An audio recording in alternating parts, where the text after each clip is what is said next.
How do we avoid the pitchforks? I wish I had a better answer. This is the real reason I started this channel. It's what I spend all my political energy thinking about. Inequality is currently bad, it will only get worse, and the only way it ends is with violence in the streets, unless we can find another way. And don't get me wrong, this isn't some altruistic, kumbaya, I'm such a good person virtue signal. I have entirely selfish and rational reasons to want to live in a future where I don't have to have flamethrowers on the side of my car to buy groceries. For most of the past 10,000 years, the economy has been primarily local. You grow food and make things in the same region as most of your immediate ancestors. Sure, some rich people spent a bunch of effort trading high-value goods across long distances, but that was outside the experience of most everyday people. The Industrial Revolution in the 1800s massively increased the productivity of a single individual and allowed most of us to spend our time doing more things than just growing food. Factories plus other innovations like steam engines and railroads allowed economies to become regional or even national. In 1947, Bell Labs invented the transistor, and every year since then, we've figured out how to build more of them, faster, cheaper, and in a smaller region of space. We went from doing just specialized science nerd math, then business math, then consumer applications, then social applications, and now every aspect of society from opening a door to adjusting your car seat goes through one of these chips. The digital revolution and the invention of software produced something humans had never had before.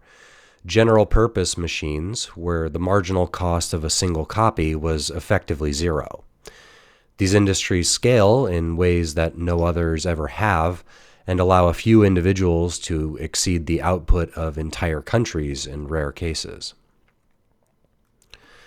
Today's inequalities are due to plenty of historical bad behavior and present bad policies, but the real difference between the last half-century and all those before is this: scale, and also the speed that it enables. The productivity of the average worker is increasing, but the productivity of the most productive worker is growing at a much faster rate than that. We can argue forever about what a fair distribution of economic outcomes looks like, but the underlying reality would still be true. The most productive people can achieve far more, faster, now than ever before, and that trend is only accelerating. Year by year, each new technology startup achieves the same valuation, revenue, and profitability milestones of its predecessors faster and with fewer people. Today, we're speculating when we'll see a billion-dollar company with as few as 10 employees. But why stop there? Why not 1? Why not 0? AI is not the beginning of this trend, but only the latest in the natural evolution since the invention of the steam engine. Every year, the gains compound on themselves, the entire system improves, and the barrier to entry for a new worker only feels higher. I've long wondered what % of people are intellectually capable of performing the few remaining jobs that offer talented but disadvantaged young people the opportunity of entering the professional class, even if they did everything that well-meaning members of older generations advised them to do. Is it 50%, 20%, 10%, less? Even now, the few safe harbors of millennial elite college graduates, like technology, finance, and consulting, are slowing hiring to a trickle, and this is for the top 1% of young people. What happens in a world where most young people, regardless of their efforts, can't pursue a meaningful future in these kinds of roles? The answer is the acceleration of trends already observed over the past decade.